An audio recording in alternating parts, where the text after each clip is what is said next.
Níos chunil mar bhiste leat an bhéad fá chuirsí síanamh dom an sraitheanna pictiúr atá sa chóir dar teideal Gadaíocht an Traein. Sa chéad pictiúr den sraitheanna pictiúr seo Gadaíocht an Traein, is féarlinn na eiscint go bhfuil an sraitheanna pictiúr seo lonathe stáisiún tréanach agus an Traenach go háirithe. Tá burt chalíní ag dul an Gaeltachta a gur steir seachtainna siopadóireachta agus tá sé intana go fille an luan. Tá gcuid dismóthóirí ann chun sláán ágáil lo agus iarraint siad orthú ara a thuirt agus iad sa Gaeltachta. Sa dara pictiúr is féarlinn na chalíní eáil ina si an Traein. Tá siad ina si in aice le fearr le spéiclí gréine dubha agus gansaí le strící dubha agus bána. Tá chalín dheis ag muint úsáid as riomhar a glúna agus tá chalín chlé ag léamh leabhar. Idir atra an lár an bhórd tá mála teistil le sporán ag gobar amachás. Ach tugann an fearr leis na spéiclí gréine dubha an sporán seo faoi ar a freisin. Mar sin I bictiúr trí nuair hisin na chalíní na gula, glacinn an fearr leis na spéiclí gréine dubha leis an deis agus sciubann sé an sporán ón bhála teistil. Droch gníomh Gadaíochta amachchas sé seo agus ba córgamach nára ar an bhar seo. I bictiúr chathair nuair dúsíonn na chalíní níl roiachar bit den fearr. Buintear anna gceith as na chalíní nuair ain siad amach gúil an sporán a methe. I dús spára ceapann siad gur hit sé amach ón mála teistil agus cuirdaíonn siad thart timpeall ar 5 tamil ach an sin tuigeann siad gur gcuid an fearr. I bictiúr a chuig bualann siad leis an cigarette tréanach go pránach. Déanann siad chuirsíos ar an sporán atá iríire agus ar an bhar. Caithríonn an cigarette tréanach go mórló. Cuireann sé scarta na Gardaí agus tugann sé an chuirsíos céine de na Gardaí a thug na chalíní dó.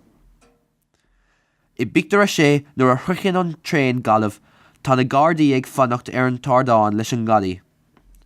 Cuireann siad dornascéir gabann siad é agus tógann siad é chomh fada leis stáisiún na Gardaí.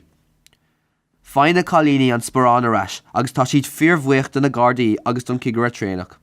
Tá áthas an domhan orthú ggóil an achtra seo thart agus sé sin chunas mar chríicnín an sraitheanna pictiúr seo. Gur mágad a chunil so sin an scéal faoin Gadaíocht an Traein. Bhfuil éon chéiste go le choráramsa I dtéobh na sraithe seo. Cén sais spéiclí atá chahabh an Gadaí ag bictiúr dó? Spéiclí gréine atáid. I bictiúr a hain, cén lá a deir na chalíní go bhfuiligh siad ón Gaeltachta? Deir siad go bhfuiligh siad ón Gaeltachta de luain. Agus I bictiúr a chuig chunas a churann an cigarette tréanach scarta na Gardaí. Bhuiid sé úsáid as fón pócas cosúil chun gléiche chur ar na Gardaí ag an stáisiún. Má go leor agus sinna féchantar se déan chuirsíos rístom ar an Gadaí mar tá sé le feiscinnta bictiúr idir a dó an sin cén sort gansaí táir a go háirithe. Tá gansaí le strící dubha agus bána a chahabh an Gadaí a bictiúr dó. Ok, ceart go leor. I bictiúr idir cúig, cá bhistún gur cigire é an fearr leis an groméal atá caint leo? Tá hata a chahabhaige leis an bhocail cigarette scríomhta ar. Ok, go má. Agus a bictiúr idir a héan tá na chalíní a dul ar an Traein go Gaillimh ach cá bhfuil an Traein eile dul? Tá Traein eile ag dul go Corcaigh. Conal le hena féin an sin agus é chuirsíos ar an sraitheanna pictiúr Gadaíocht ar an Traein. Drog gníomh Gadaíochta amachchas dúirte be cheart mat náide fearr sin leis an gansaí stríocha. Bhfuil is go is stoiln go raibh an lochtar na chalíní agus ní ceartah sí neice le fearr mar sin neice.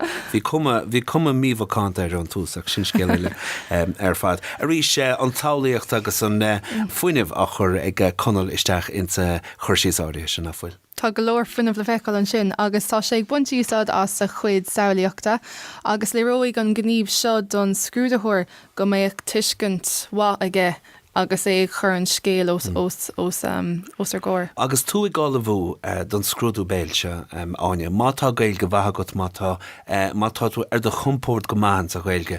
I sé as cartid ná ríre níos móla bhúchaní anamh agus a bheith ábalta níos mó ráfaoin na pictiúrí agus de sé thuirta is dócha do chud gailge heispáint. Sin é go dtíreach.